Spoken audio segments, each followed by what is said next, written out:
The gap between thoughts. Between every thought, there is a silence, and inside that silence, a gap, a space so small it defies imagination, yet so vital that without it, your mind would fall quiet forever. This is the synapse, the invisible pause between the notes of the brain's symphony.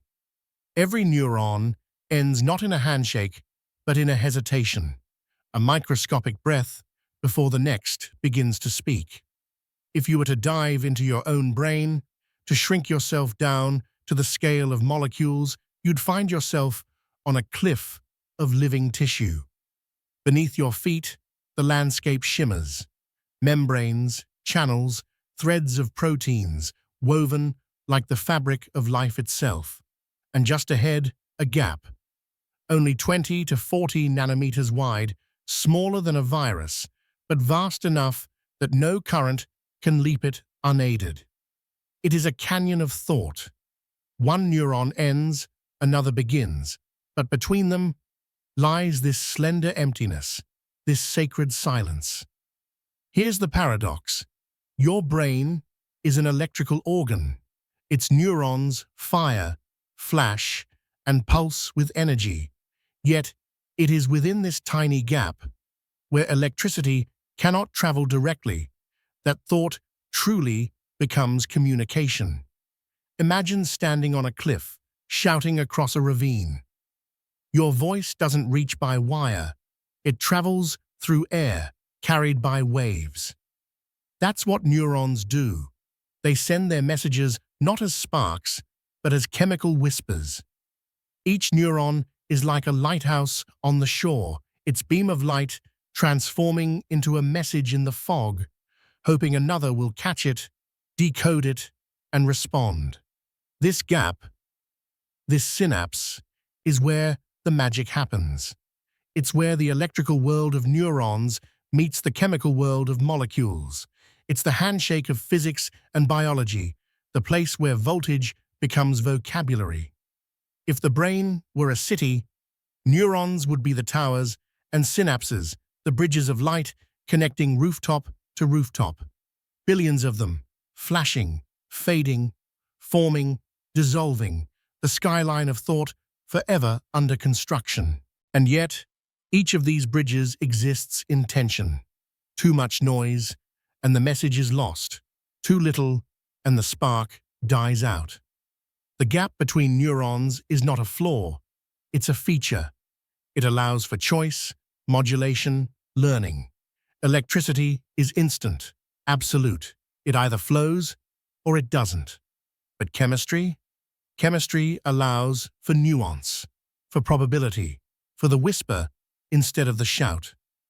Through the synapse, your brain gains its flexibility, the ability to decide not just if to signal, but how strongly, how long, and why. It is here, in this tiny space, that emotion tempers logic, that memories alter perception, that one fleeting chemical moment can change who you are. Let's pause and think about that.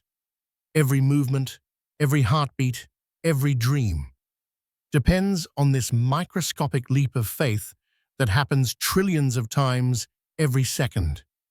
The gap between thoughts is not empty at all. It is full of potential, of possibility, of molecules waiting to bridge the unknown. And as strange as it sounds, your consciousness lives in that gap, in the constant transmission between one neuron's end and another's beginning. That space, that breath of silence, is the birthplace of the mind, the leap of faith. Between one neuron and the next lies an act of courage. For one to speak, it must release its message into the void, hoping, never knowing, that another will listen. This is the nature of the synapse, a place where certainty ends and trust begins. Imagine a messenger standing on the edge of a cliff, holding a letter glowing faintly with electricity. Behind them, a storm of impulses, the living pulse of thought, rushes down an axon highway. When the signal reaches the end, there are no more wires, no more bridges of flesh, only the abyss. And still, the messenger leaps. Why don't neurons touch? It would be simpler, wouldn't it? Just a clean connection, spark to spark, a seamless chain of current. But the brain is not a machine of shortcuts. It is a system of choices. That microscopic gap, 20, maybe 40 nanometers wide, exists to give space for meaning. It allows the message to be modulated, translated, delayed, or silenced. It's the pause that lets the orchestra breathe before the next note begins. The synapse is not a flaw of design. It is the birthplace of possibility. When an electrical impulse, an action potential, arrives at the end of the neuron, it cannot jump the gap directly. Electricity, for all its power, is blind to the emptiness. So the neuron transforms its signal. The voltage gates open. Calcium ions flood in, the quiet chemical permission for the leap to begin. Inside, tiny vesicles awaken. They rush toward the membrane, their delicate skins trembling with energy. And then, the moment of release. Each vesicle bursts softly, spilling molecules, neurotransmitters, into the gap between cells. They drift like messengers in the night, crossing that invisible sea. And somewhere across it, another neuron waits. It's a risky process. The brain performs it trillions of times per second, and yet every transmission is a gamble. Some molecules miss their mark. Some degrade before they're heard. Others find themselves received by the wrong kind of receptor, and the message changes shape.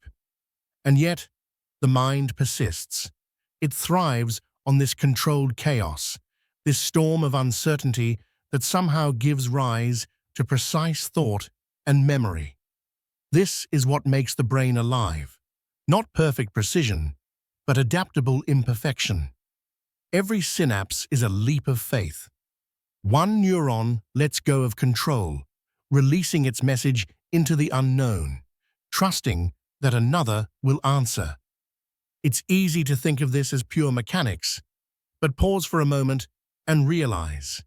Your memories, your feelings, your very sense of you are built on this endless dance of trust. Each time you remember a face, choose a word, or decide to forgive, it's because billions of these leaps have succeeded in their fragile conversation. And so, the synapse is not just a space between cells, it is the space between cause and effect, between decision and awareness, between life and the understanding of it. The neurons do not touch, because touching would mean silence. No modulation, no emotion, no thought. Instead, they leave a gap, and through that tiny chasm, the mind is born anew, again and again. The language of silence. There is a kind of language that has no words. It does not use grammar nor sound. It exists in the flicker of ions, in the fleeting embrace of molecules, in the rhythm of release and reception.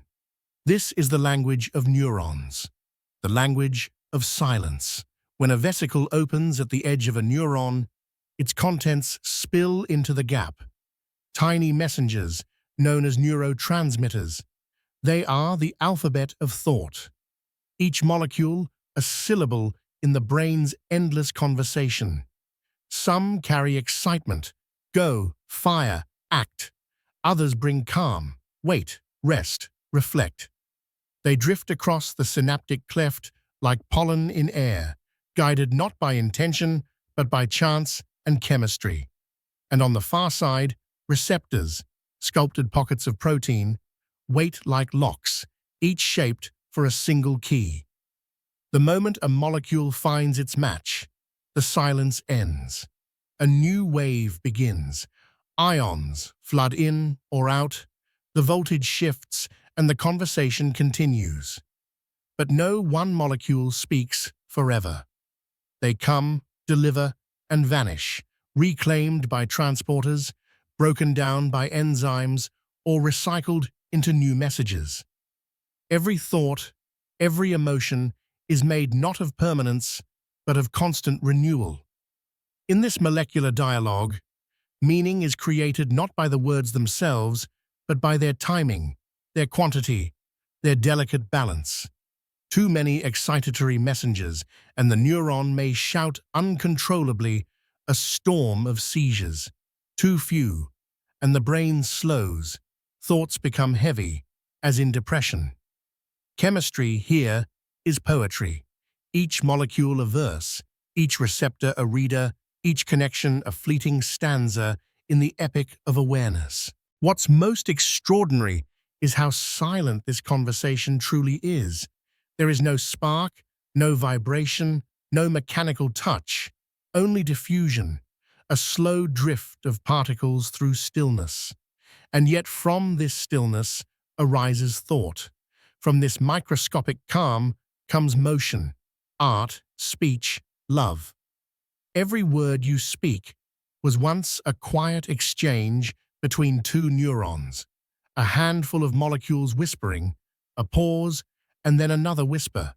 It is the ultimate paradox. The brain's voice is built on silence. The pauses between its cells carry the weight of consciousness itself.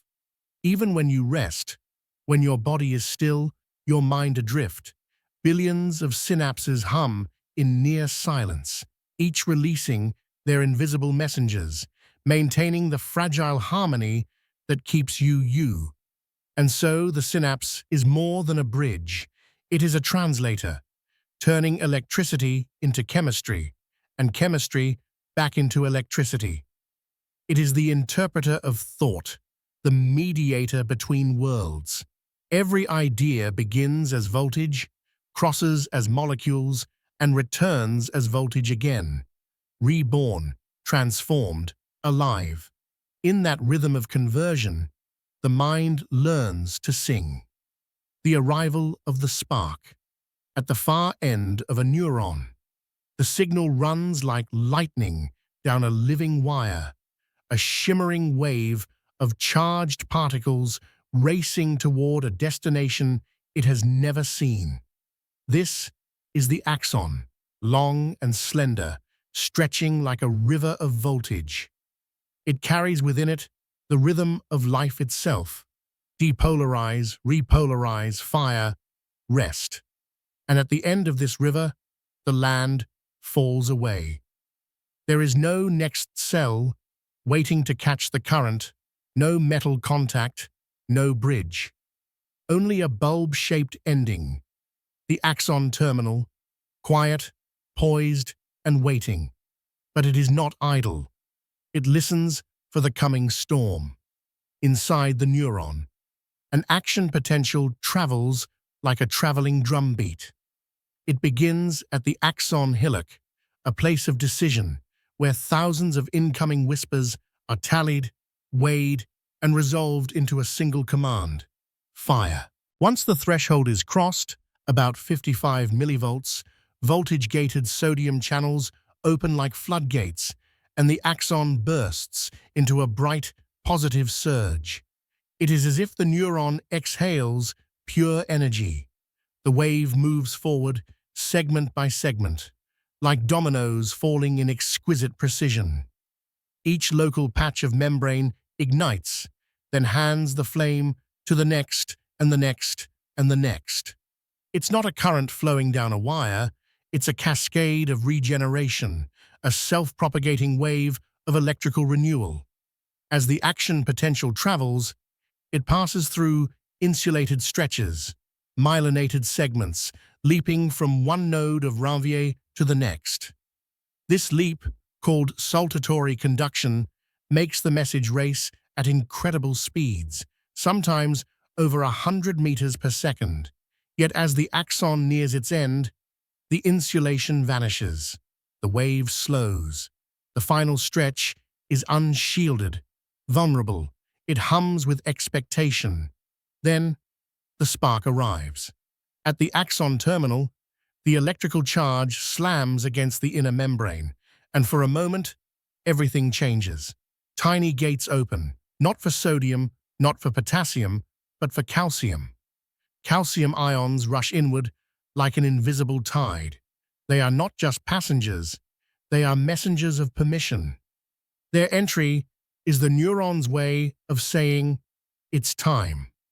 And deep within the terminal, hundreds of small, round vesicles begin to tremble.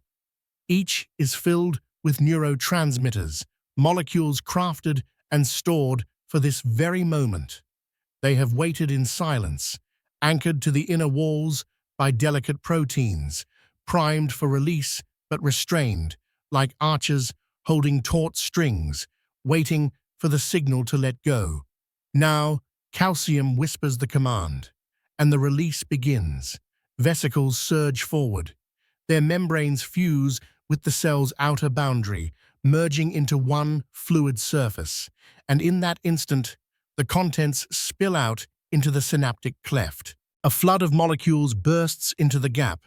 Dopamine, glutamate, serotonin, acetylcholine, depending on the neuron's purpose. Each has a voice, a tone, a meaning.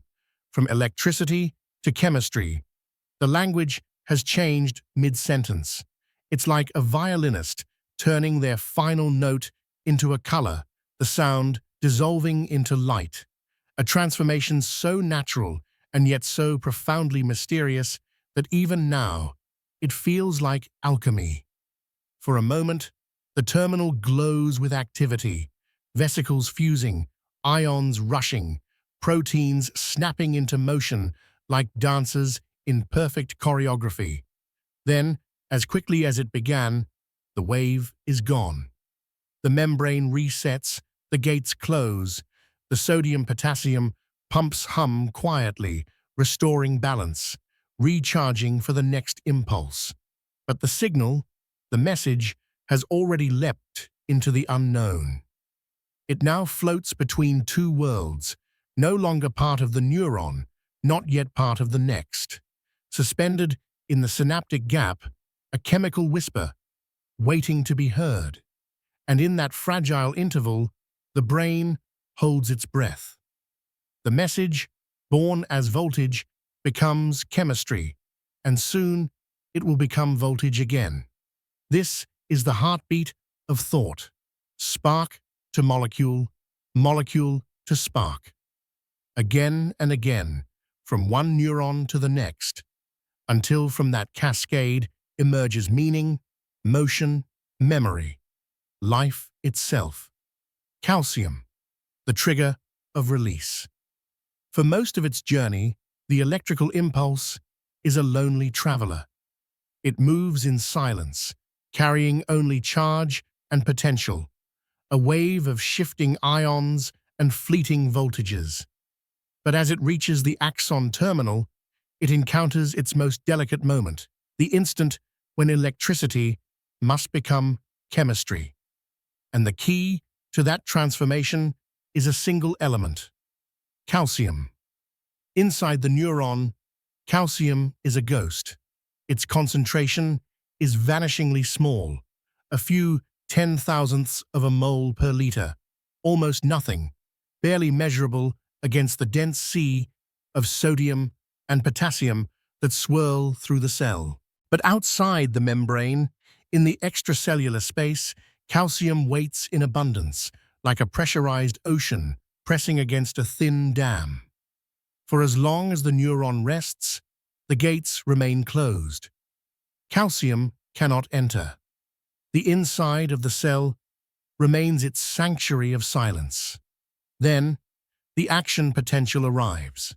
Voltage-gated calcium channels sense the shift, their charged sensors twisting open like ancient locks. And in that heartbeat of voltage, calcium rushes in. The wave of calcium is not like the wild floods of sodium. It is slower, gentler, almost ceremonial. But its effect is enormous. It does not carry electricity forward. It commands chemistry to begin. Each calcium ion binds to special proteins, synaptotagmins, tiny molecular sensors that act as the neuron's yes no switches. When calcium embraces them, their shape changes, a quiet, mechanical whisper that triggers motion. That motion, though microscopic, ripples through the architecture of the terminal. Vesicles that were once tethered, waiting, are pulled forward toward the membrane. It is as if a stage curtain begins to rise, and the actors, neurotransmitters, step into the light. In this moment, the neuron becomes a performer in perfect rhythm. Dozens of vesicles glide along filaments of actin, guided by motor proteins, their paths choreographed by calcium's signal. Each vesicle moves to the presynaptic membrane, where a cluster of proteins, the snare complex, waits to help them fuse. The names of these proteins sound like poetry: synaptobrevin, syntaxin, SNAP25. Together, they twist into a tight helix, pulling the vesicle and membrane so close that their boundaries blur. And when the final twist completes, the vesicle opens, a soft pop of release. The neurotransmitters, once imprisoned in microscopic spheres, now pour into the synaptic cleft, the silent space between minds. But calcium's work doesn't end with the first wave. Its presence continues to shape the rhythm of the synapse. Too little calcium, and the vesicles stay asleep. The signal dies before it can speak. Too much, and the neuron becomes frantic, firing uncontrollably, flooding the gap with chaos. The neuron lives on the knife's edge, a balance of tension and restraint. Every thought depends on this fragile equilibrium. And remarkably, the neuron never tires of maintaining it. After the release, pumps and exchanges sweep calcium back out, restoring the delicate silence inside. It's an unending cycle. Entry, trigger, clearance, reset, a metronome ticking at the atomic scale. To understand calcium is to understand the beauty of precision. It is not the loudest element in the cell's orchestra, but it may be the most important conductor. Without it, the music stops, the synapse falls silent, and the mind, that shimmering field of communication, collapses into stillness. Calcium, then, is the permission slip for thought. It is the spark of trust that says, "Release your message. The world is ready to receive it." From the outside, this entire ballet unfolds in less than 1,000th of a second. But inside that fleeting instant, every layer of life performs its role with unthinkable precision. Ions sensing voltage, proteins twisting into knots, membranes merging, molecules escaping into freedom. To watch it, if one could, would be like watching fireworks at the scale of atoms. A storm of invisible light that turns silence into speech. And so, calcium's story is not one of quantity, but of timing. Its arrival marks the exact moment when thought becomes action, when potential becomes message, when a neuron stops being a keeper of secrets and becomes a speaker of truth. Each pulse of calcium is a heartbeat of communication, a whispering rhythm that, multiplied by billions, creates the thunder of consciousness. Vesicles open, the beginning of a chemical dialogue. The neuron, moments ago electric, now holds its breath. At the edge of its axon terminal, life shifts from the logic of voltage to the fluid language of molecules. Calcium has spoken, and the vesicles obey. They move like shimmering pearls in the dim interior of the terminal. Each vesicle, only 40 nanometers across, is a universe of purpose, a perfectly packaged capsule of message. Glutamate, dopamine, acetylcholine, each one a word in a different dialect of the brain.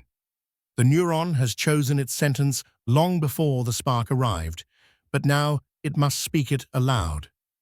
The vesicles approach the inner wall, the presynaptic membrane, their motion guided by invisible threads of proteins.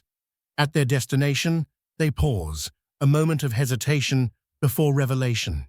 Then, the fusion begins. The vesicle presses close, its surface flattening against the membrane, two circles of lipid meeting like soft glass. Between them, the snare complex tightens, three proteins winding together like ropes in a sailor's knot. Synaptobrevin, syntaxin, snap, 25. This is not chaos, it is choreography. Each twist of the helix draws the membranes closer until their boundaries blur and finally merge. A pore opens, narrow at first, then widening like an iris to the light. And from within, the neurotransmitters spill outward, released into the unknown. For a fraction of a millisecond, the synaptic cleft fills with meaning. Molecules diffuse across the 20-nanometer void, a space so small, yet so sacred, that it defines the separation between one mind and another. Each molecule drifts not by will, but by chance, bouncing, colliding, spreading through thermal motion. It's a cosmic ballet on a microscopic stage, and across that invisible gulf, receptors wait, embedded in the postsynaptic membrane, each shaped perfectly to recognize a single kind of molecule. When a neurotransmitter finds its receptor, the true conversation begins. Some receptors are gates, ionotropic. The moment they are touched, they open, allowing ions to rush in. Sodium enters, potassium leaves, and the membrane of the next neuron tilts toward excitement. Others are slower, metabotropic. They don't open channels directly. They whisper instructions into complex cascades of enzymes and G proteins, modulating the cell's behavior over seconds or even minutes. One kind shouts, the other persuades. Both are vital to the harmony of thought. But not every molecule finds its match. Many fade away into the void, broken down by enzymes like acetylcholinesterase, or reclaimed by transporters, dragged back into the terminal for another chance. Recycling is the neuron's law. Nothing wasted, everything returned to balance. Vesicles that have emptied themselves are not discarded. They are drawn back inward, rebuilt, refilled with new neurotransmitters, and sent once again to the front lines of communication. A neuron is not just a transmitter, it is a craftsman of continuity. If we could watch this in real time, not with microscopes but with imagination, we would see something astonishing. Each terminal glowing with bursts of chemical light, like a city seen from orbit, millions of tiny lanterns flickering in synchrony, translating electricity into emotion, chemistry into memory. Every flicker corresponds to a thought, a movement, a memory of your first love, or the scent of rain. It is humbling to realize that the essence of being human depends on this endless cycle of vesicles opening and closing, releasing, reclaiming, repeating. There is no sound, no smell, no sensation inside the synapse. And yet, it is the birthplace of all sensation. It is where you begin, where you end, and where you are constantly remade. The brain, in its quiet complexity, turns silence into speech 1 trillion times per second. And every whisper that passes across a synaptic cleft adds a note to the great symphony of the self. Crossing the divide. Crossing the divide. The molecules have left home. They drift now, free, weightless, into the microscopic gulf that separates one cell from another. This is the synaptic cleft, a space only 20 nanometers wide, 1,000th the width of a human hair. And yet, across this void, the mind itself communicates. It is, in every sense, a leap of faith. At one end stands the presynaptic terminal, still trembling from the burst of release. Its vesicles have opened and collapsed, their cargo, neurotransmitters, now diffusing outward in a silent storm. At the other end waits the postsynaptic membrane, dense with receptors, patient, ready. Between them lies no structure, no physical bridge, nothing to guarantee that a signal will truly arrive. Only probability, motion, and time. Every message the brain sends must cross this impossible emptiness. And every single one, succeeds. If you could shrink yourself to the scale of molecules, the synaptic cleft would not look empty at all. It would shimmer with the hum of Brownian motion. Molecules bouncing, colliding, ricocheting through water and protein. Temperature drives them, randomness directs them. Each neurotransmitter, no larger than a few atoms across, moves at unimaginable speed, thousands of collisions per second, each one nudging it closer to its destination. But even at such speeds, the crossing takes time, a few tens of microseconds. To us, that's nothing. To the molecule, it's a journey across a world. There is no intelligence guiding them, no map, no compass. And yet, collectively, they find their targets. Because evolution, across billions of years, has built order into chance. Receptors are not scattered at random. They are clustered precisely opposite each release site, aligned like catcher's mitts across a microscopic baseball field. And when the neurotransmitter arrives, the binding is instantaneous, as if the molecule had always known where to go. Imagine it as a crowd of voices calling out across a canyon. Some words are lost to the wind, some echo against the rocks, but enough reach the other side to carry meaning. The brain's design depends on this redundancy. It doesn't trust a single molecule to deliver the message. It sends thousands, sometimes tens of thousands, to ensure that even through randomness, clarity survives. Each receptor activation is like a spark, a local change in shape, a shift in charge, a whisper that says, "The signal is here." And those whispers, when added together, become a chorus, a new voltage forming on the postsynaptic side. If the incoming neurotransmitter is glutamate, the result is excitement. Channels open, sodium rushes in, and the next neuron inches closer to firing. This is an excitatory postsynaptic potential, EPSP, a small upward push toward the threshold of action. If the messenger is GABA, the result is calm. Chloride ions slip inside, making the neuron more negative, further from the edge of firing. This is an inhibitory postsynaptic potential, IPSP, a small act of restraint. Thus, in the same space, two completely opposite messages can coexist, a push forward and a gentle hand holding back. And somehow, the neuron reads both. The synapse, then, is not just a connection. It's a decision point.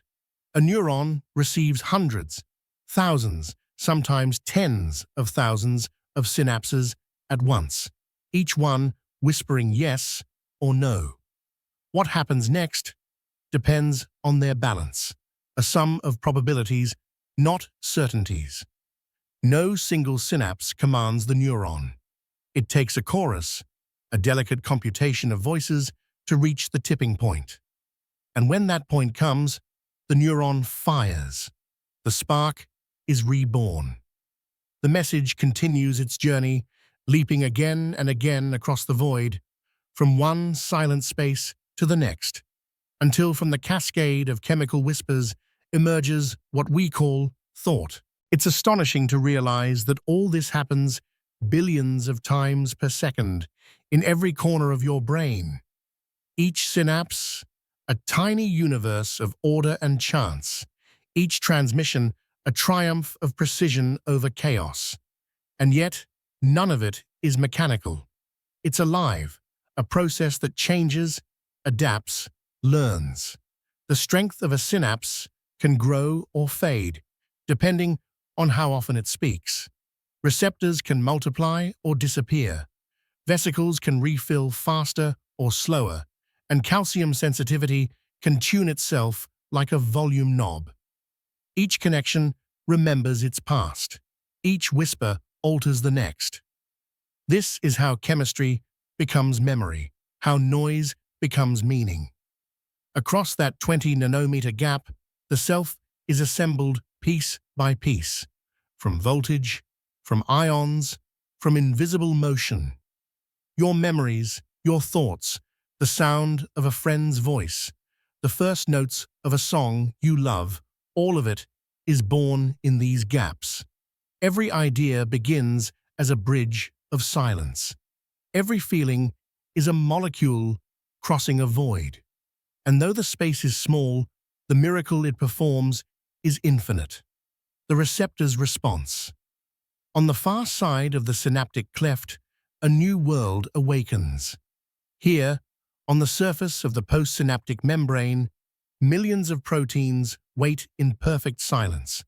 They are the receptors, the readers of the brain's invisible language. When the neurotransmitters arrive, it is as if raindrops fall on parched earth. The receptors stir, unfold, and begin to speak. Each receptor is a masterpiece of molecular architecture. Some resemble blooming flowers, their petals unfolding to let ions pass. Others twist like locks, requiring the right molecular key to turn. Each one is tuned to recognize a specific neurotransmitter, like a musician hearing only one frequency in the orchestra of noise. For example, a glutamate receptor will ignore dopamine, and a GABA receptor will turn away from serotonin. This selectivity is not mere precision, it's the foundation of individuality, because the way a neuron responds depends entirely on which receptors it wears. When a neurotransmitter binds to an ionotropic receptor, the reaction is immediate, explosive. The receptor's structure changes in microseconds, and an ion channel opens through its center. Sodium ions rush in, potassium ions rush out, and the cell's membrane voltage swings like a door flung open. This is the brain's version of an electrical shout, a burst of raw data, a direct translation of chemistry into current. These receptors are the fast talkers of the nervous system. They allow the brain to act in milliseconds, to pull back a hand from a flame, to track a moving light, to form words before thought even finishes. Without them, the body would still function, but the world would move too fast to comprehend. Then, there are the metabotropic receptors, the philosophers among molecules. They don't open channels themselves. They whisper to others who do.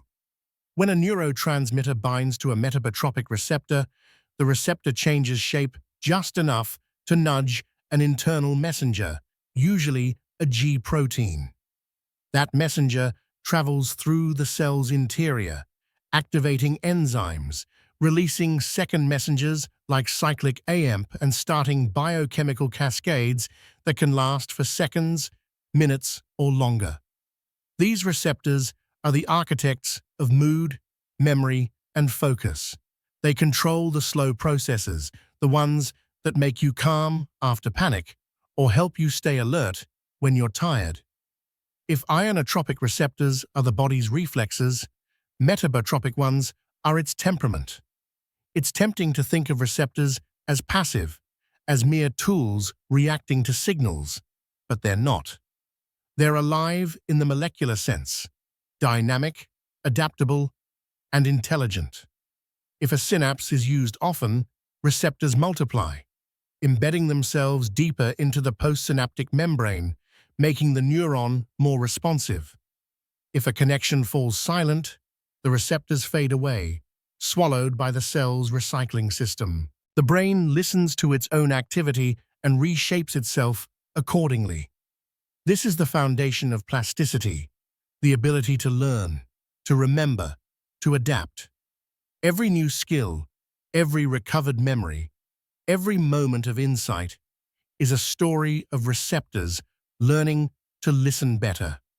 Inside the postsynaptic neuron, the binding of neurotransmitters doesn't end with ions. The changes they cause ripple inward, altering voltage, protein activity, even gene expression.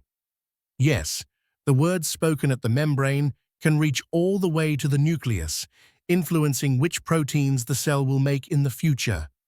The synapse not only transmits messages, it rewrites its own language.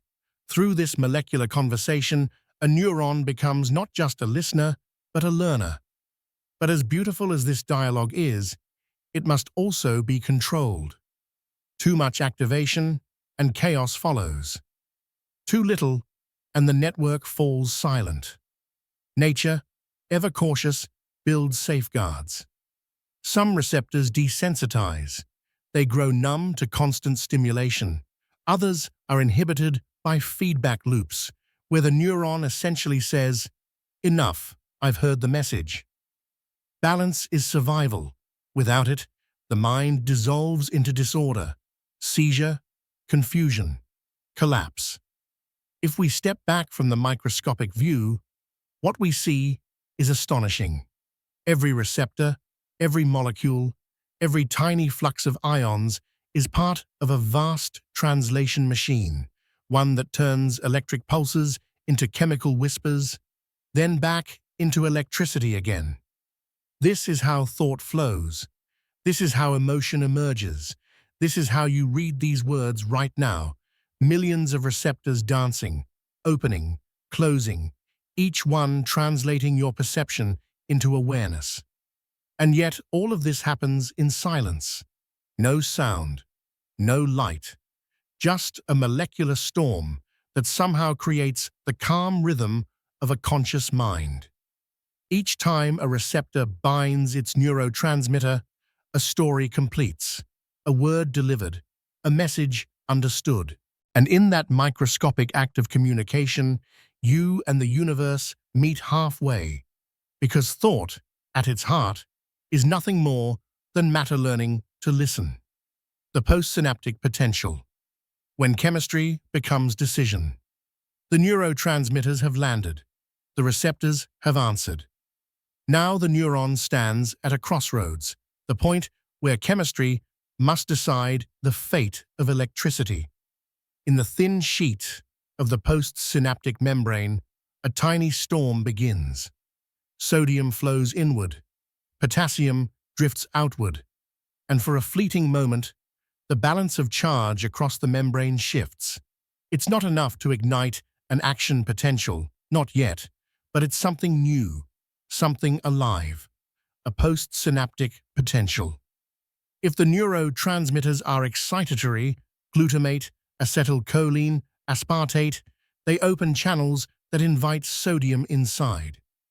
The inside of the neuron becomes slightly less negative, from 70 MeV to 68, perhaps 65.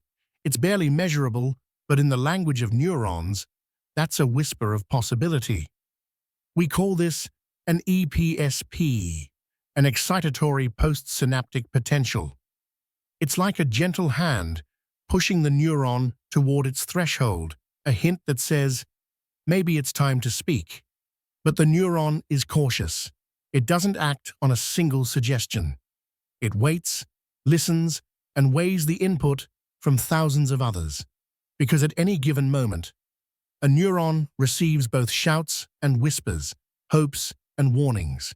Not every voice in this conversation says, yes. Some say, wait. Some say, stop. When GABA or glycine binds to its receptors, the effect reverses. Chloride ions, Cl, flow inward, making the interior of the cell even more negative. The neuron retreats from the brink, further from its firing threshold, deeper into silence. This is the IPSP, the inhibitory postsynaptic potential. It's the balancing force that keeps the mind from burning itself out. Without inhibition, thought would dissolve into chaos, every neuron shouting over the others, a storm with no order, a seizure instead of a symphony. But with inhibition, there's rhythm, pulses of silence interwoven with sparks of action. It's in this tension between excitation and inhibition that the brain composes its music. Now, imagine the neuron as a vast auditorium.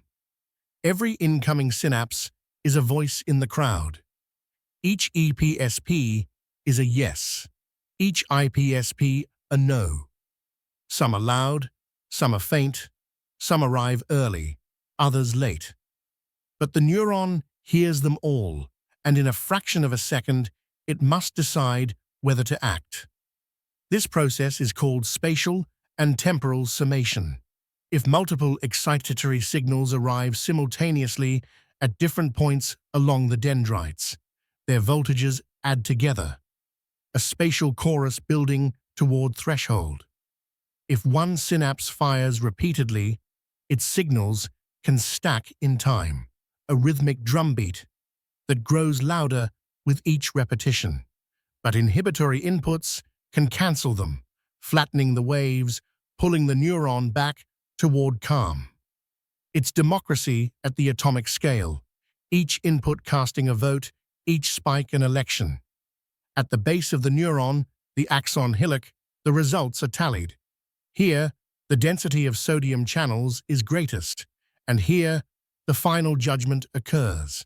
If the combined potential reaches about 55 mV, the threshold is crossed. Voltage-gated sodium channels burst open, and an action potential races down the axon. If not, the potentials fade, washed away by time and the slow leak of ions. The neuron remains silent. But even silence has meaning. A neuron that doesn't fire still shapes the network by withholding approval, by denying resonance. In the language of the brain, both yes and no are essential words. This constant calculation, thousands of signals per millisecond, is not chaos but choreography. The brain has learned to use timing as meaning. Some neurons fire in perfect rhythm, their action potentials locked to oscillations of 40 Hz, the gamma waves of perception. Others fire asynchronously, encoding subtle differences in phase and interval. To an outside observer, it's just noise, a forest of random clicks. But to the brain, it's music, a code more powerful than words. This is how you recognize a face, remember a name, or choose a path home. Somewhere within that sea of signals, your neurons right now are making the same choice: to fire or not to fire, to carry this thought forward or let it dissolve back into rest. Each synapse contributes to the decision. Each tiny potential helps tip the balance. And the miracle? This happens not once or twice, but billions of times every second. Every emotion, every image, every word is sculpted from these molecular votes. Thought is not lightning, it's rain. Countless small drops merging into one stream. In this way, chemistry becomes will. A neuron's firing is not random. It is the physical manifestation of choice, of weighing, integrating, deciding. From the outside, it's voltage. From the inside, it's intention. Each postsynaptic potential is a whisper in the parliament of the mind. And when enough voices agree, the neuron speaks. A single, clear signal sent into the network, carrying the echo of all that came before. Reuptake and enzymes, the editors of thought. The synapse, though alive with communication, cannot afford to let its words linger. If every message stayed echoing in the void, the mind would drown in its own noise. So nature, in her infinite subtlety, invented editors, quiet custodians, who make sure that once a message is delivered, it is properly erased. When the neurotransmitters have done their duty, they must not be allowed to wander freely. Their presence must be brief, exact, and purposeful. Too long in the cleft, and the neuron's message repeats itself, distorting rhythm and meaning. Too short, and the signal fades before being heard. So, in the space between two neurons, a silent cleanup begins the instant the signal ends. The first editors are the transporters, microscopic vacuum cleaners built into the membranes of neurons and glial cells. They recognize specific neurotransmitters, like a key that fits only one lock, and pull them back inside with incredible speed. Take dopamine, for example. It's a molecule of motivation, reward, and drive. But after it's released, it lingers only for a few milliseconds before special proteins, DATE, dopamine transporters, reach out and snatch it from the cleft, returning it to storage vesicles deep inside the neuron. The same is true for serotonin with its SERT transporters, and for norepinephrine with its NET. Each system is tuned for balance, not pleasure, not calm, not focus, but stability. Now imagine what happens when we interfere. Antidepressants like SSRIs, selective serotonin reuptake, inhibitors, slow down this cleanup process. Serotonin remains longer in the synapse, the signal lingers, and mood shifts toward calmness, stability, even optimism. Stimulants, like those found in medications for ADHD, block dopamine and norepinephrine reuptake, letting the signal echo longer, making focus sharper, alertness brighter. But there's a trade-off. Hold the message too long, and the brain begins to tire, to lose contrast between one signal and the next. Too much noise becomes no signal at all. Balance, again, is the only truth. Not all neurotransmitters are reclaimed. Some must be destroyed to make space for new words. In the neuromuscular junction, where nerves meet muscles, the neurotransmitter acetylcholine bridges the gap. It excites the muscle fiber, making it contract. But immediately after, an enzyme named acetylcholinesterase splits the molecule in two, into acetate and choline. The message disappears. The muscle relaxes. The system resets. It's an act of mercy, the erasure of a thought to make room for the next. The fragments are then recycled, rebuilt into new acetylcholine, packed into vesicles, and stored like words waiting to be spoken again. This process repeats endlessly. Signal, erase, rebuild, like waves washing over the same shore, writing and rewriting the same patterns of communication. It might seem cruel, this relentless erasure of every whisper, every chemical word. But this is how the brain maintains coherence. If it remembered every signal, it would be paralyzed by memory. Forgetting, at the molecular level, is not loss. It's clarity. The mind forgets to make sense. The neuron resets to stay alive. And yet, even this act of forgetting is not truly destruction. Because each transmission, each surge of release and removal, leaves behind a trace, a subtle shift in probability. Next time the neuron fires, it might release a little more or a little less, respond a little faster or slower. In this way, the cleanup itself teaches the neuron how to behave. Even silence can be instructive. Inside every synapse, reuptake and enzymatic breakdown work together like editors and publishers. One reclaims, the other rewrites. Both serve the same purpose, to preserve rhythm. Because communication is not just about talking, it's about knowing when to stop. Every chemical conversation in your brain is a performance in perfect timing. The message must arrive, linger long enough to be understood, and vanish before it becomes echo. It's a miracle of precision, a ballet that unfolds at the edge of chaos. As we listen to this molecular symphony, we realize something profound, that the beauty of thought lies not only in creation, but in erasure. Every sentence of the mind is born, spoken, and dissolved so the next one may take its place. The silence between signals is not emptiness, it is rhythm. It is what gives structure to the music of thought. Noise and error, when signals go astray. The brain is not perfect. It never was meant to be.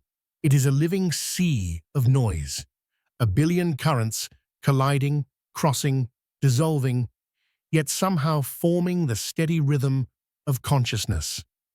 Every neuron listens, but not every whisper it hears is true. And so begins the quiet struggle between signal and noise. Noise in the brain is not just soundless chaos, it's the hum of life itself. The random openings of ion channels, the thermal vibrations of molecules, the jitter of vesicles ready to release their chemical stories. In every synapse, probability rules. Sometimes a vesicle releases its load early, sometimes it refuses to open at all. A single misfire means nothing, but across billions of synapses, tiny errors build into ripples of uncertainty. Still, the brain doesn't seek perfection. It seeks robustness, the ability to keep meaning even when the world becomes uncertain. Noise, in that sense, is not the enemy. It is the training ground of precision. Imagine a neuron sitting in stillness, bathed in neurotransmitters that weren't meant for it. A few molecules drift from nearby synapses, uninvited guests. They bind to its receptors for a moment, triggering a miniature potential, a flicker that shouldn't exist. These are the spontaneous excitations, tiny false alarms that dance constantly in your brain. Left unchecked, they could cascade into chaos. But neurons are patient listeners. They don't react to one voice. They wait for a chorus, a pattern that proves a message is real. Like a wise leader, they ignore gossip and act only when consensus forms. To manage this endless chatter, the brain employs layers of filtering. At the synaptic level, enzymes mop up stray neurotransmitters before they reach unintended receptors. At the cellular level, neurons adjust their thresholds dynamically. If they've been too active, they become less sensitive, a self-correcting calm. If they've been too quiet, they lower the bar for activation. A whisper can now spark action. And at the network level, whole circuits cooperate to suppress noise. Inhibitory neurons, the silent monks of the brain, send pulses of quiet through overactive regions, restoring rhythm to the system. Without them, thought would collapse into static. But sometimes, the filters fail. When dopamine surges too high, the brain may start seeing patterns that aren't there, connections between unrelated events, voices in random sounds, meaning in chaos. When serotonin drops too low, the noise of worry becomes unbearable as the mind replays mistakes that never happened. When GABA signaling falters, neurons lose their restraint, and the calm becomes seizure. Mental disorders, at their root, are often stories of misread noise, where chemistry forgets its balance and perception mistakes chaos for truth. The brain's resilience lies in redundancy. Each thought, each memory, is not stored in one place, but woven through many networks. If one neuron misfires, others take up the slack. If one synapse sends the wrong word, the next corrects it. This distributed architecture turns imperfection into strength. Just as an orchestra can lose a violin and still play the melody, the mind survives countless small mistakes without ever losing the song. That's the hidden genius of biology. It builds reliability not by eliminating error, but by embracing it. Every deviation, every misfire teaches the system something. The brain listens to its own mistakes and rewrites itself. This is homeostatic plasticity, the quiet recalibration of sensitivity and strength. If signals are too frequent, the neuron withdraws receptors, turns down the volume. If signals are too rare, it inserts more receptors, reaching outward for meaning. Even randomness becomes guidance. The brain learns not by freezing noise, but by dancing with it. This balance is fragile. Push too far toward order, and the system becomes rigid, lifeless. Push too far toward chaos, and meaning dissolves. The brain lives precisely on that edge, where noise feeds creativity and structure gives it shape. Every thought you've ever had, every dream, every inspiration exists because your neurons allowed a little noise in. The flutter of randomness is the birthplace of imagination. Even perception itself is a negotiation with noise. Your senses constantly receive incomplete data, blurred shapes, muffled sounds, uncertain signals. The brain fills in the blanks, building reality from inference. You don't see the world as it is. You see the filtered average of what your brain believes it should be. That's why illusions work, why memories shift, why two people can experience the same event and remember different stories. Reality, in the neural sense, is a best guess, a constantly corrected hallucination guided by the statistics of experience. In the end, noise is not a flaw. It's the shimmer of life, the reason thought moves, the reason creativity blooms. Perfection would mean silence, a frozen signal, a dead mind. But noise keeps us flexible, open, alive. Every random spike, every molecular tremor reminds the neuron that it exists in a world too rich to be certain. And perhaps that's the most human truth of all, that thought itself is born from the balance between trust and doubt, signal and noise, order and beautiful imperfection. The trust between neurons. At the heart of every synapse lies an act of faith. One neuron releases its message into the void, a handful of molecules cast into the darkness, never knowing if anyone will listen. It cannot see its partner, cannot hear a reply.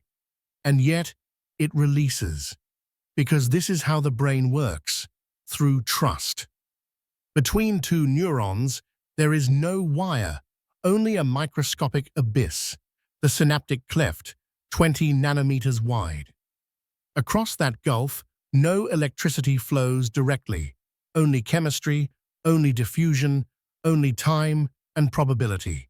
And yet, billions of times per second, signals leap this gap, confident that the message will be caught.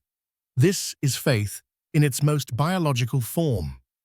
The trust that what is released will be understood on the other side. It's a miracle scaled down to atoms. Communication without contact, understanding without certainty. The presynaptic neuron cannot know if the postsynaptic cell is ready or tired or even alive. It cannot wait for confirmation. It must act based on memory, timing, and rhythm. That's how neural communication works. One side gives, the other side interprets.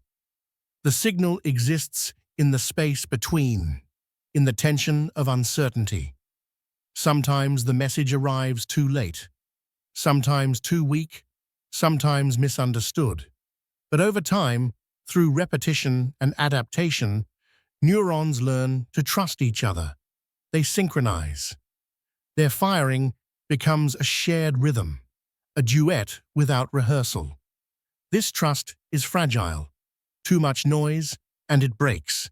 Too little release, and the silence becomes isolation.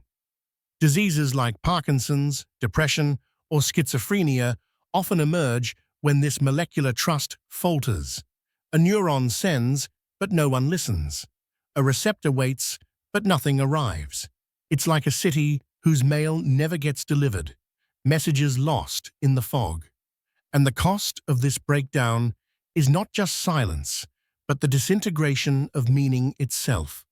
Because thought, emotion, and memory all depend on reliable communication. When that reliability fades, so does coherence, and with it, the self. Each neurotransmitter system tells its own story of trust.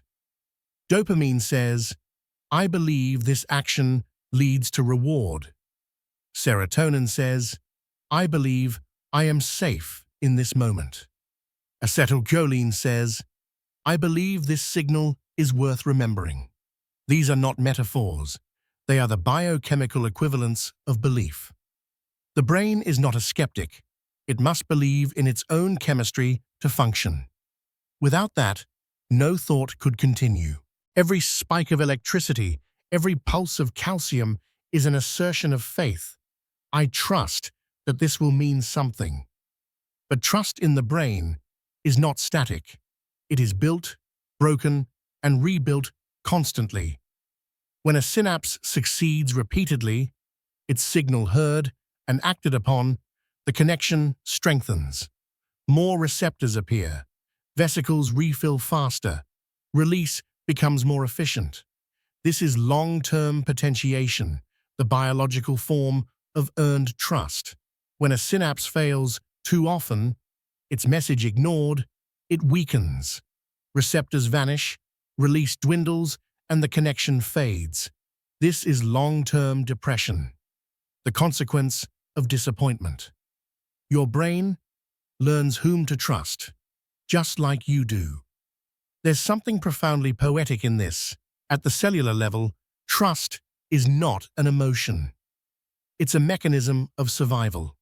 But scaled upward, through layers of networks and consciousness, it becomes philosophy, morality, and empathy.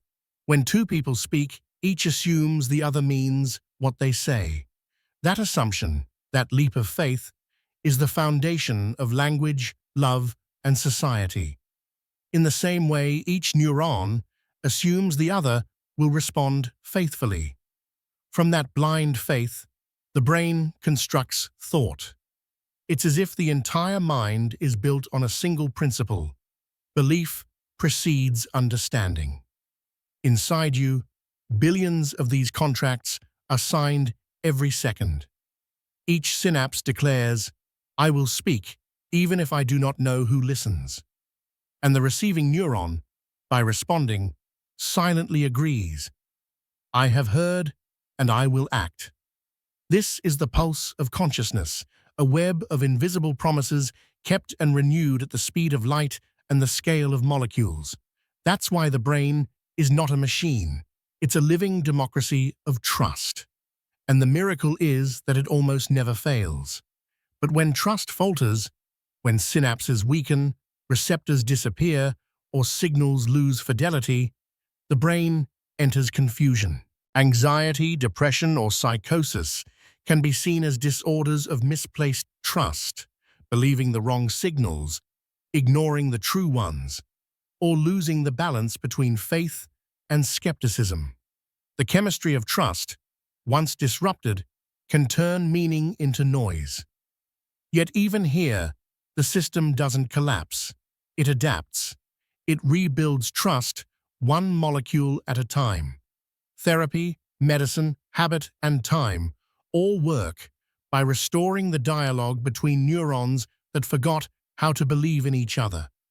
In the end, the very fragility of this trust is what makes the system alive.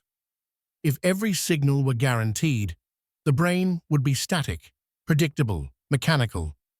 But uncertainty gives it depth. It allows creativity, intuition, and empathy to emerge. Between certainty and chaos lies the fragile space where thought lives, the space of trust. Each neuron, in its silent courage, keeps leaping across the void, believing that meaning will find it. And it does. Every time you think, dream, or remember, millions of molecular acts of faith combine to form a single human truth. We exist because our cells trust each other to communicate. Strengthening and weakening. How synapses learn. If trust is the foundation of the synapse, then plasticity is its memory. It's how the brain remembers what worked and forgets what didn't. Every connection in your mind is constantly being tested, adjusted, and rewritten. This is how you learn. Not in grand leaps, but in microscopic edits, ion by ion, vesicle by vesicle. When you experience something new, a melody, a scent, a face, neurons begin to fire in patterns they've never used before. At first, it's random, messy, fragile, but if the experience repeats, the same neurons fire together again, and again, and again. And each repetition whispers to the synapse, this connection matters, strengthen it. Over time, the signal between them grows easier, faster, more reliable, like a trail through grass that becomes a path, and then a road. This is long-term potentiation, LTP. It's how memory forms, how habits take root, how your mind sculpts itself through experience. In biological terms, LTP begins when a synapse is active, but not just active. It must fire precisely when its neighbor does. Timing is everything. If the presynaptic neuron releases neurotransmitters, just as the postsynaptic neuron fires its own spike, calcium floods into the postsynaptic cell through NMDA receptors.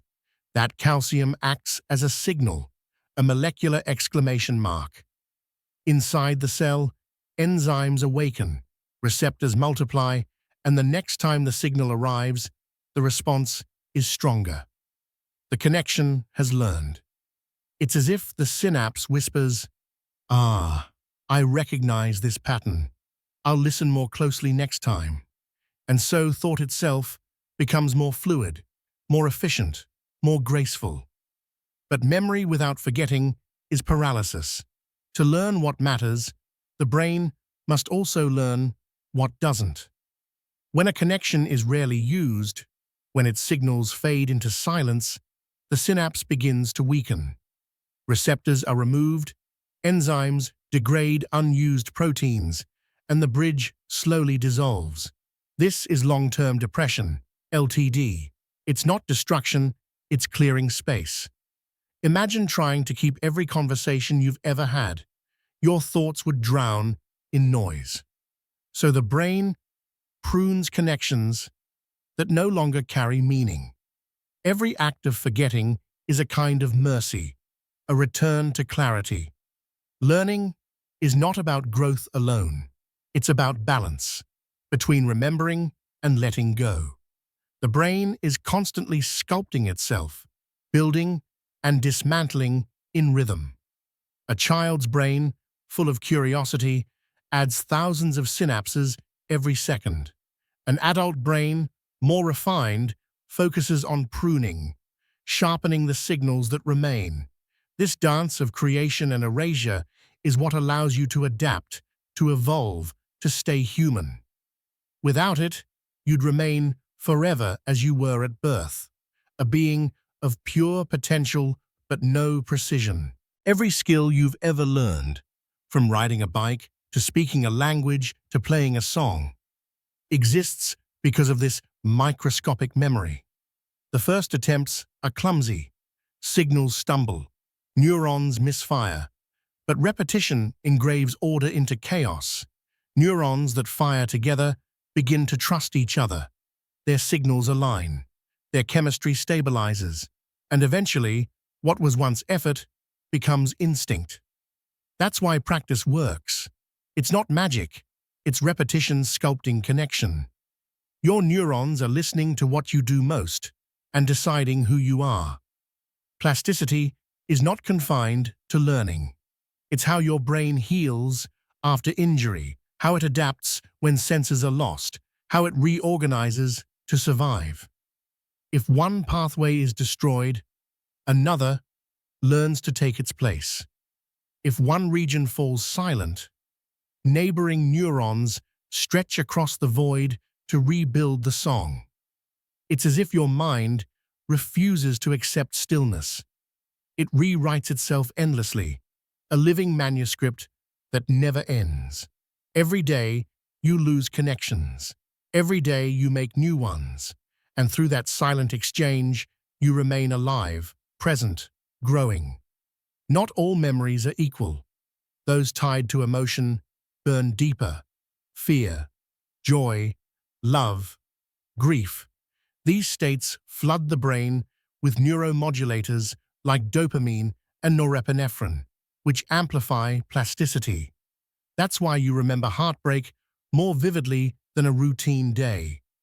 Emotion tells the brain, this matters, don't forget.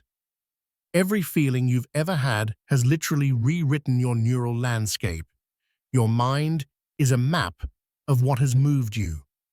In the end, plasticity is not just a mechanism, it's the essence of consciousness. Because to be alive is to change, to remember and forget, to grow and decay in rhythm.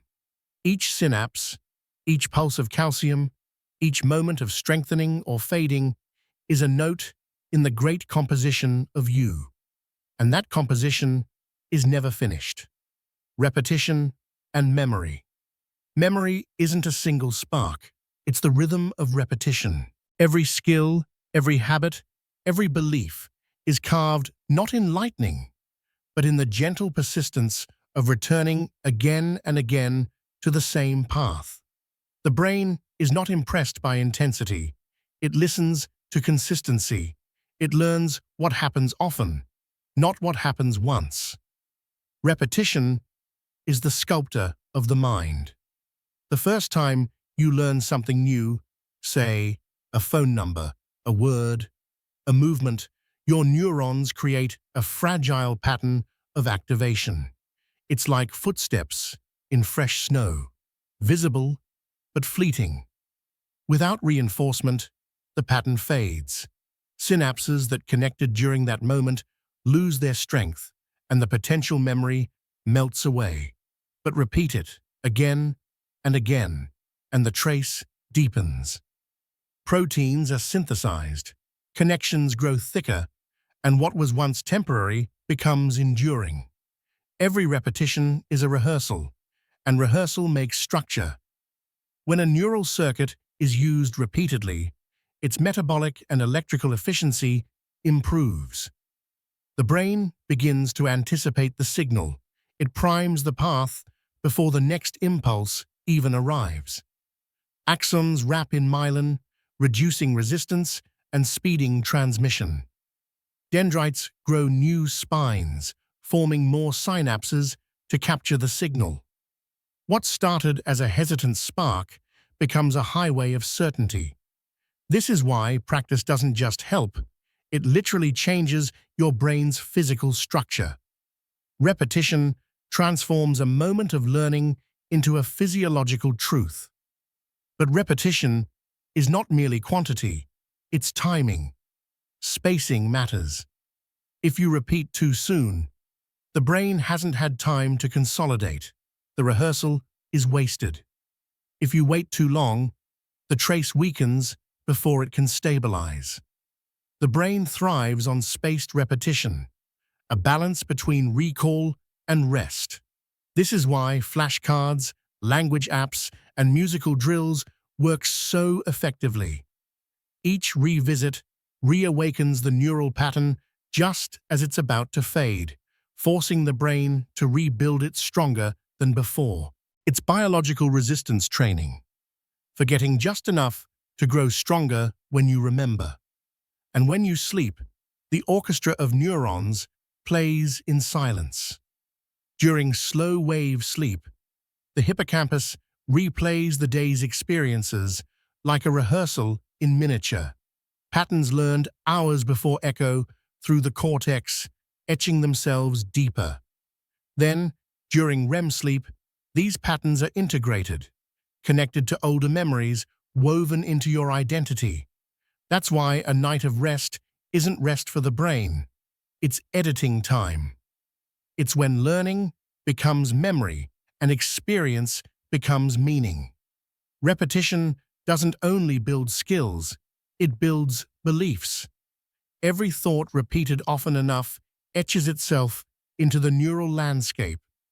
Tell yourself something daily and I can't or I can, and your neurons adjust accordingly. They learn the rhythm of your inner voice. In this sense, habits of thought are no different from habits of action. Repetition shapes both the body and the self. When repetition brings success, dopamine surges. The brain marks the moment. This pathway works. Strengthen it. The pleasure of mastery is not just emotional, it's instructional. Each victory releases chemical reinforcement that cements the associated pattern until skill becomes second nature. This is the foundation of habit loops, and the reason feedback matters more than willpower.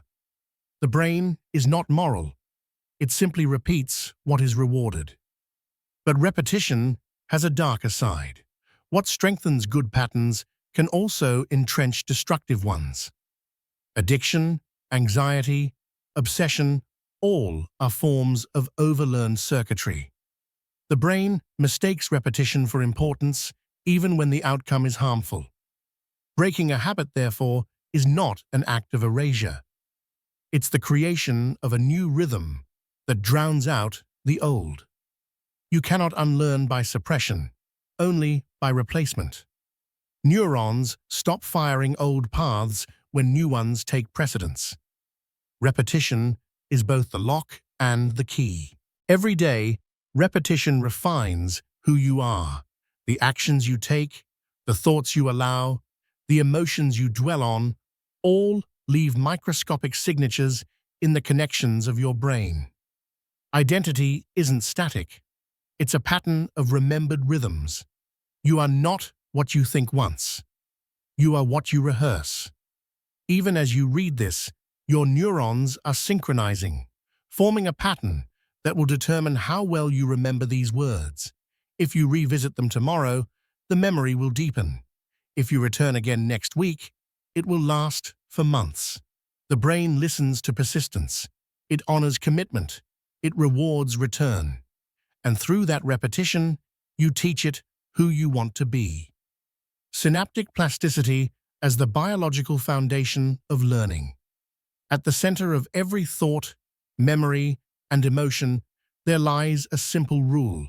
Neurons that fire together, wire together. This phrase, coined by psychologist Donald Hebb in 1949, captures the essence of how your brain learns. Every experience you have, every song you hear, every word you speak, every dream that flickers in your sleep is recorded in this language of strengthened connections. Learning is not stored in a single place. It lives in the ever-changing network of relationships between billions of neurons, a living, breathing architecture of experience. A neuron doesn't know what it's learning. It simply follows chemistry. When two neurons are repeatedly active in sequence, electrical and chemical signals reinforce the path between them.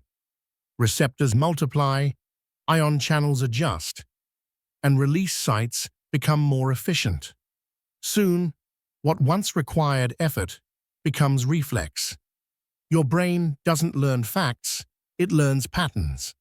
And plasticity is the physical process by which those patterns are carved into reality. Every piece of knowledge is a change in structure, a microscopic renovation. The brain learns not only by strengthening, but by pruning and balancing. Think of it as choreography. Some dancers step forward, others fade into the background, and the beauty comes from the movement between them. This balance between long-term potentiation, LTP, and long-term depression, LTD, creates a dynamic equilibrium, a system that can adapt without chaos. Without this duality, the brain would either forget everything or remember everything, both forms of madness. Plasticity is the art of balance. Over time, repeated experiences shape entire networks. When you learn to play an instrument, neurons in the auditory cortex, motor cortex, and cerebellum forge new pathways that cooperate seamlessly. When you learn a language, areas for hearing, speech, and memory become intertwined in rhythmic harmony. And when you recall these skills, the same networks light up again, like an orchestra replaying a familiar symphony. What you call knowing is simply the synchronization of these networks, their practiced conversation. Beneath all this choreography is a cascade of molecules doing their quiet work. Calcium floods the cell, activating enzymes like CAM-Ki and pKa, which modify receptor proteins and signal the nucleus to produce new ones. Structural proteins then reshape dendritic spines, tiny protrusions that hold synapses together, making them more stable or more receptive. Each biochemical event is a vote cast for remembering, and each absence of activity is a silent vote for forgetting. Plasticity is democracy at the molecular level. Every experience leaves its mark through collective chemical agreement. When you first encounter something new, the hippocampus takes charge. It acts like a temporary stage, collecting experiences and replaying them during sleep. Then, over time, those memories migrate outward to the neocortex, where they are integrated with older experiences. This migration, known as systems consolidation, is the slow sculpting of identity. It's why you can remember your first day at school decades later, but not what you had for lunch last Tuesday. The brain decides what to keep based on emotional weight, repetition, and relevance to its inner story. To the brain, learning isn't about school or books, it's survival. Every change in environment, every challenge or novelty demands neural adaptation.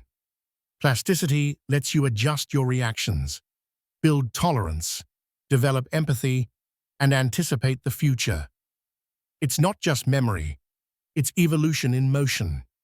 The same mechanisms that let a baby learn to walk allow a stroke patient to regain speech, a musician to master new rhythms, a scientist to imagine the unseen. Plasticity is the thread that ties all forms of learning together. But this adaptability comes with a cost. Plasticity is vulnerable to stress, trauma, and chemical imbalance. Too much cortisol from chronic stress can suppress the growth of new neurons in the hippocampus. Sleep deprivation blocks consolidation. Isolation slows network renewal. Learning requires rhythm, not just repetition. It thrives in environments of challenge and recovery, not chaos. That's why the healthiest brains are not the busiest, but the most balanced. If you look closely, plasticity isn't just biology, it's philosophy. It tells us that nothing in the self is fixed, that every moment, every choice, every emotion etches a new line in the neural story of who we are. It means you are, quite literally, the sum of what you've practiced. And it means change, real, deep change, is always possible. No matter the age, no matter the damage, as long as neurons still fire, the mind can still learn. That is both science and hope. All of learning, every memory, every act of understanding is a song the brain writes to itself. Each verse builds on the last. Each refrain echoes through networks of trust until the melody becomes the mind. And though you never hear it, the brain is always singing, rewriting, refining, remembering. That silent symphony is you, learning in real time, alive in every connection. The endless conversation. Inside your skull, silence is an illusion. Even now, as you sit still, breathe, or blink, billions of tiny flashes leap from one cell to another. Each spark, a word. Each pause, a breath. Together, a conversation without end. This is not noise, it's coordination. It's your mind negotiating with itself. A parliament of whispers shaping everything you are. If you could shrink down and drift through the neural sea, you'd see galaxies of light, each neuron glowing for a moment, then dimming as another takes its place. A signal begins deep within one region, say, the visual cortex, and within milliseconds, it races through pathways to memory, to emotion, to awareness. It's like a cosmic relay, each synapse passing the baton, each chemical message shaping the next note. The brain never sleeps in silence. It hums with organized chaos, waves of activity flowing in patterns that define perception. In this endless communication, there's no central conductor, no single neuron in charge, only emergence, meaning born from motion. A single neuron's voice means nothing, but together, in rhythm, in balance, they tell stories. The color red, the sound of rain, the memory of your grandmother's perfume. Every perception is a collaboration, a harmony between thousands of signals. Some enhance each other, some cancel out, some hold their breath, waiting for a louder cue. What you experience as thought is this collective agreement, a vote among billions of silent participants. It's democracy at the atomic scale. The beauty of this conversation lies in its fragility. Too much noise, epilepsy; too much silence, coma; too much dopamine, delusion; too little serotonin, despair. Your mind depends on balance, a dynamic tension between chaos and order. That balance is maintained not by control, but by endless adjustment. Neurons adapt to one another the way dancers adjust their steps mid-performance. That is the living miracle of stability. If you think about it, every word, memory, and dream is born from the same process. Not from logic, but from resonance. When patterns of activity align just right, a thought surfaces, a feeling forms, an idea breathes for the first time. It's not magic, it's synchrony. The moment the brain's whispers harmonize into awareness. And when that happens, you, the observer, emerge from the noise. This endless dialogue never stops. It began before you were born and will continue until the last cell falls silent. You are not a single thought, but a continuum of conversation stretching through time, each whisper shaping the next. Your memories are echoes of old agreements. Your identity is the sum of every neural vote ever cast. Your mind is a story still being told. And what's most miraculous, you don't control this orchestra. You are it. Even when you sleep, the conversation continues. Dreams are the mind's private rehearsals, its way of keeping dialogue alive even in the dark.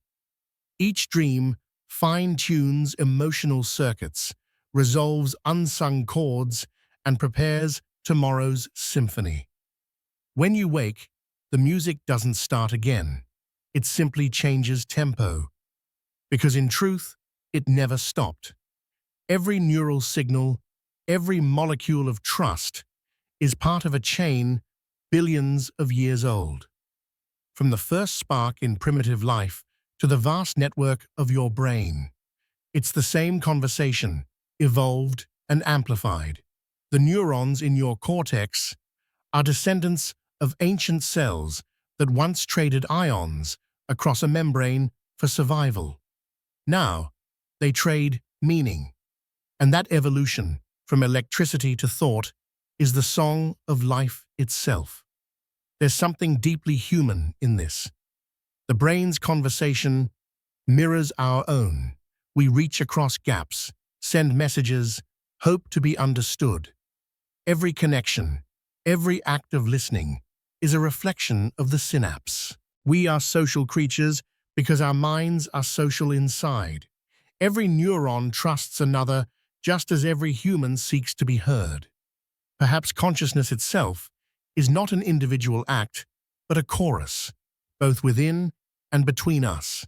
And that chorus is the whisper that becomes the mind. Hook forward, from sparks to patterns. The spark is no longer enough. The whisper of a single synapse, the flicker of a solitary neuron. Beautiful, yes, but meaningless alone. The true miracle begins when these sparks unite, when chemistry becomes pattern, and pattern becomes perception. This is the next chapter of the story. Imagine millions of neurons firing in apparent randomness, bursts, pauses, waves, each with its own rhythm and frequency. To the untrained eye, it's noise, but to the brain, it's language. Like pixels forming a picture, these spikes assemble into patterns that represent the world. A face, a sound, a word, a memory that glows softly behind your eyes. Each firing isn't just electricity, it's information encoded in time and space. And somehow, through sheer collective harmony, this dance of ions gives rise to thought. This is the bridge between biology and mind. In the coming journey, we'll move from the neuron to the network, from the whisper of the individual to the song of the collective. Because thought is not a neuron's property, it's an emergent symphony. Just as no single musician creates a melody, no single cell creates an idea. Meaning appears only when the players synchronize, when patterns align and amplify each other across billions of connections. And these connections, they don't just reflect the world. They predict it, they simulate it, they dream it. Every time you see, hear, or imagine something, neurons form a temporary coalition, a network of activity that holds the shape of that moment. When the experience repeats, that coalition strengthens until recognition becomes reflex. That's why you know a face instantly, why a melody feels familiar, why a memory resurfaces from the faintest scent. The brain builds its world not by copying reality, but by reconstructing patterns that once matched it. You don't perceive, you recreate. What began as molecular trust has now grown into conscious experience. The same sodium and potassium that once flickered across a primitive membrane now compose the sonatas of thought. Every neuron is still whispering, but now, together, those whispers form visions, voices, dreams. When you imagine the color blue, millions of neurons hum in unison. When you remember your childhood, they replay patterns long stored in silence. The spark has become the storm, and the storm, the story of you. So as this chapter of our journey ends, a new one begins. Ahead lies the landscape of neural networks, how patterns evolve into perception, how meaning flows between regions, how behavior, emotion, and awareness emerge from the synchronized dance of microscopic signals. We'll explore how memory maps reality, how networks compete and cooperate, and how consciousness, that strange, luminous phenomenon, might just be the ultimate symphony of these messengers of silence. The brain has shown us its instruments. Now, it's time to hear the music. Preparation for the next. The whisper has grown into a murmur. Each neuron, a solitary voice. Each synapse, a fragile bridge of trust. But together, they begin to form something more. A conversation so vast, so intricate, that even silence seems full of meaning. This is where our story turns, from connection to coordination, from communication to comprehension, from signal to sense. Inside the brain, billions of neurons are speaking at once. Yet there's no chaos, only rhythm. Patterns rise, fade, reappear. Like tides, like weather, like thought itself. Every spike, every pause, every chemical whisper adds a note to the symphony. What we call perception is not in the eyes or the ears, but in how the networks sing together. A flash of light becomes a shape. A sound becomes a voice. A scent becomes a memory. This alchemy of meaning emerges from structure, from the way neurons cluster, connect, and communicate in endless loops. The neuron has done its part. Now, the network must take the stage. Picture a city at night, each neuron a house, each synapse a window glowing faintly in the dark. Now imagine, some lights blink in perfect sync, others pulse in patterns. Together, they form districts of meaning, vision, memory, language, motion. When you recognize a face, that's not a single neuron firing, it's a chorus. When you reach for a cup, a network of thousands predicts, adjusts, corrects, all in less than a heartbeat. The beauty is not in the individual light, but in the pattern it forms. And this pattern is what we call mind. But where do these networks lead us? To motion, to emotion, to purpose. A single impulse may trigger a muscle, but a coordinated cascade moves a body. A single synapse may store a trace of memory, but a synchronized wave recalls a lifetime. Every behavior, every decision, every flicker of awareness is the collective act of countless conversations. The whisper that began between two neurons now echoes across millions, a storm of meaning, a decision, an action. This is how thought becomes behavior. This is how silence becomes life. In our next journey, we'll step beyond the synapse into the networked mind. We'll see how clusters of neurons build systems for perception, how loops of feedback create attention and awareness, and how your brain turns chemistry into consciousness. We'll follow the trail from messengers to maps, from signals to selves. The neurons have spoken. The synapses have whispered. Now the networks will begin to think. The endless conversation.